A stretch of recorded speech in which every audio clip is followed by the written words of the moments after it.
ನಗರಂ ಕೆರೆ ಕಲುಷಿತಗೊಂಡು ಗ್ರಾಮಸ್ಥರು ಕಂಗಾಲಾಗಿದ್ದಾರೆ. ಚಿತ್ರದುರ್ಗ ಜಿಲ್ಲೆ ಚಳ್ಳಕೆರೆ ತಾಲೂಕಿನ ನಗರಂಗೆರೆ ಗ್ರಾಮಕ್ಕೆ ಕಲುಷಿತ ನೀರು ಸೇರ್ತಾ ಇದೆ.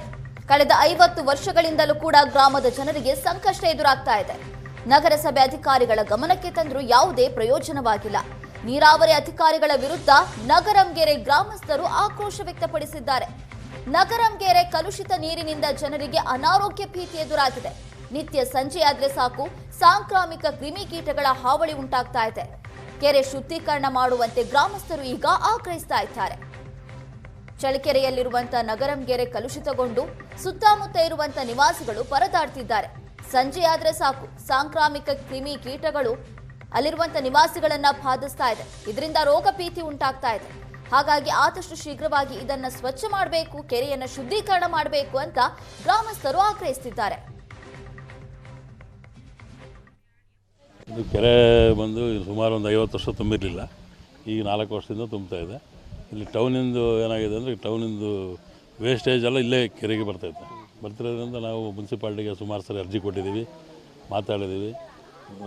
ಜಡ್ಜ್ ಬಂದು ನೋಡ್ಕೊಂಡು ಹೋಗಿ ಇಮಿಡಿಯೇಟ್ಲಿ ಇದನ್ನು ಮಾಡಿಕೊಡ್ರಿ, ಏನೋ ಫಿಲ್ಟ್ರ್ ಹಾಕಿ ಅಂತ ಎಲ್ಲ ಹೇಳಿದರು.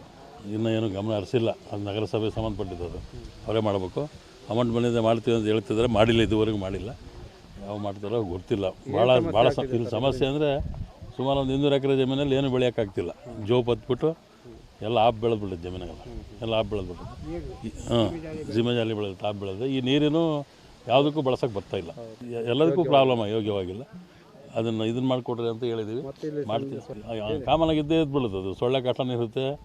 ಊರು ಪಕ್ಕನೇ ಕೆರೆ ಇರೋದ್ರಿಂದ, ಊರು ಬಿಟ್ಟು ದೂರ ಇದ್ದರೆ ಏನು ಅನ್ನಿಸ್ತಿಲ್ಲ. ಊರು ಪಕ್ಕನೇ ಇರೋದ್ರಿಂದ ಪ್ರಾಬ್ಲಮ್ ಆಗ್ತೈತೆ. ಇದು ಎಲ್ಲರೂ ಯಜಮಾನರು ಇರ್ತಾರೆ, ಇದಕ್ಕೊಂದು ಕಟ್ಟೆ ಇದೆ, ಇಲ್ಲೇ ಕೂತ್ಕೊಂತಿರ್ತಾರೆ, ಎಲ್ಲ ಮಾಡ್ತಿರ್ತಾರೆ. ಈ ಥರ ಸಮಸ್ಯೆ ಇದೆ. ಸುಮಾರು ಸರಿ ಹೇಳಿದ್ವಿ. ನಗರಸಭೆ ಸಂಬಂಧಪಟ್ಟಿದ್ದು ಮಾಡಲೇಬೇಕು ಅಂತ ನಿಮ್ಮ ಮೂಲಕ ನಾನು ಕೇಳ್ತೀನಿ. ಇವತ್ತು ನಮ್ಮ ಚಳ್ಳಕೆರೆ ಭಾಗದಲ್ಲಿ ಬಹುಮುಖ್ಯವಾಗಿ ಒಂದಷ್ಟು ಕೆರೆಗಳಿದ್ದಾವೆ.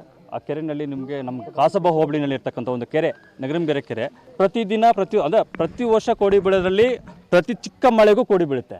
ಎಷ್ಟು ವಿಶೇಷ ಅದಲ್ಲ ನಮ್ಮ ಚಳ್ಳಕೆರೆಯಲ್ಲಿ ಇರ್ತಕ್ಕಂಥ ಒಂದು ನಗರಂಗೆರೆ ಕೆರೆ ಅಂತ ಭಾಳ ವಿಶೇಷವಾದ ಕೆರೆ. ಯಾಕೆ ಇಷ್ಟು ವಿಶೇಷವಾದ ಕೆರೆಯಪ್ಪ ಅಂತಂದರೆ, ಚಳ್ಳಕೆರೆ ಭಾಗದಲ್ಲಿ ಇರ್ತಕ್ಕಂಥ ಚರಂಡಿ ನೀರು, ತ್ಯಾಜ್ಯ ನೀರು ಪ್ರತಿ 5-6 ವರ್ಷಗಳಿಂದ ತುಂಬಿ ತುಳುಕ್ತಾ ಇದೆ.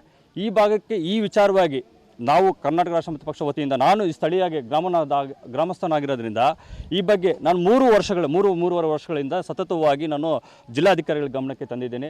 ಆನಂತರ ಪೊಲ್ಯೂಷನ್ ಕಂಟ್ರೋಲ್ ಬೋರ್ಡ್ಗೂ ಸಹ ತೊಗೊಂಡಿದ್ದೇನೆ. ಈಗ ಒಂದು ಹಂತಕ್ಕೆ ಮುಂದುವರಿತಾ ಇದೆ ಅಂತ ಕೇಳ್ಪಟ್ಟಿದ್ದೇನೆ. ಮೊನ್ನೆ DC ಅವರು ಭೇಟಿ ಮಾಡಿದಾಗ ಒಂದು ಹಂತಕ್ಕೆ ಸ್ಟೆಪ್ ಹೋಗಿದೆ ಅಂತ ಕೇಳ್ಪಟ್ಟಿದ್ದೇನೆ.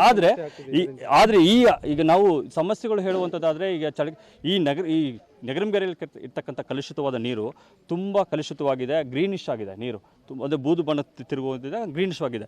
ಇದು ಮೈನರ್ ಇರಿಗೇಷನ್ ಅವರು ಸಹ ಮತ್ತು ಜಡ್ಜು ಸಹ ಬಂದು ರಿಪೋರ್ಟನ್ನು ಹಾಕೋಗಿದ್ದಾರೆ. ಈ ವಾಟ್ರನ್ನು ಕಂಟ್ಯಾಮಿನೇಟೆಡ್ ವಾಟರ್, ಇದು ಯಾವುದೇ ರೀತಿಯಾದಂತಹ ಯೋಗ್ಯವಲ್ಲ. ಇದನ್ನು ಬೇಗ ಆದಷ್ಟು ಪ್ಯೂರಿಫಿಕೇಷನ್ ಮಾಡಬೇಕು, ಅದರ್ವೈಸ್ ನೀವು ಬೇರೆ ಕಡೆ ಡೈವರ್ಷನ್ ಮಾಡಬೇಕಂತ ಅವರು ಆದೇಶವನ್ನು ಹೊರಡಿಸಿದ್ದಾರೆ. ಅದನ್ನು ಸಂಬಂಧಪಟ್ಟಂತಹ ನಗರಸಭೆಯವರೆಗೂ ಗಮನಕ್ಕೆ, ಯಾಕೆಂದರೆ ಇದು ನಗರಸಭೆ ವ್ಯಾಪ್ತಿಗೆ ನೀರು ಬರೋದ್ರಿಂದ ಅವ್ರ ಗಮನಕ್ಕೂ ತೆಗೆದುಕೊಂಡು ಬಂದಿರುವಂಥದ್ದು. ಆದಾಗ್ಯೂ ಈಗ ಏನಾಗ್ತಾ ಇದೆ, ಹೌದು ಇರಲಿ ಬಿಡಿ ಅನ್ನೋದ್ರ ಒಂದು ಪ್ರಶ್ನೆ ಕೇಳ್ತಾರೆ ಸಹಜವಾಗಿ. ಕೆರೆ ತುಂಬಿದ್ದಲ್ಲ, ಏನು ಸಮಸ್ಯೆ ಅಂತ. ಆದರೆ ನೈಸರ್ಗಿಕವಾಗಿ, ಪ್ರಾಕೃತಿಕವಾಗಿ ಇದು ಕೆಟ್ಟ ನೀರು ಒಳ್ಳೆಯದಲ್ಲ.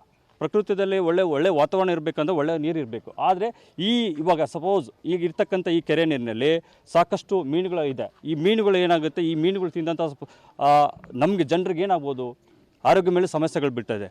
ಅದು ಈಗ ಹಿರಿಯರಲ್ಲಿ ಆಗಿರ್ಬೋದು, ಚಿಕ್ಕವರಲ್ಲಿ ಆಗಿರಲಿ, ಇದು ದೊಡ್ಡ ಸಮಸ್ಯೆಯನ್ನು ಉಂಟು ಮಾಡುವಂಥದ್ದು. ಅದಕ್ಕೆ ನಾವು ಹೇಳ್ತಾ ಇದ್ವು, ಈ ಕಲುಷಿತ ನೀರಿನಲ್ಲಿ ಸಂಪೂರ್ಣವಾಗಿ ನಿಷೇಧಿಸಿದ್ದಾರೆ. ಆಲ್ಮೋಸ್ಟ್ ನೀವು ನೋಡಿರೋ ಹಾಗೆ ಈ ಕಲುಷಿತ ನೀರಿನಲ್ಲಿ ಯಾವುದೇ ತರಹ ಜಲಚರ ಪ್ರಾಣಿಗಳನ್ನು ಸಾಕಬಾರ್ದು, ಅದು ಮೀನುಗಾರಿಕೆಯನ್ನು ಮಾಡಬಾರ್ದು ಅಂತ. ಆದರೆ ನಮ್ಮದು ವಿಪರ್ಯಾಸ ಅಂತಂತಂದರೆ, ಈ ನಮ್ಮ ನಗರಂಗೆರೆಯಲ್ಲಿ ಇಷ್ಟು 5-6 ವರ್ಷಗಳಿಂದ ಕಲುಷಿತಗೊಂಡು ಇದರಲ್ಲಿ ಮತ್ತೆ ಮೀನುಗಾರಿಕೆ ಮಾಡುವಂಥದ್ದು, ಮೀನುಗಾರಿಕೆ ಸಾಕಾಣಿಕೆ ಮಾಡಿ ಅದನ್ನು ಸೇವನೆ ಮಾಡುವಂಥದ್ದು ಇದೆಯಲ್ಲ, ಇದೊಂಥರ ಬೇಸರ ಸಂಗತಿ ಇದೆ.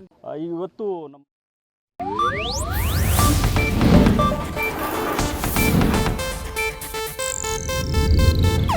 ಇದು ಏಷ್ಯಾನೆಟ್ ನ್ಯೂಸ್ ನೆಟ್ವರ್ಕ್ ಪ್ರಸ್ತುತಿ.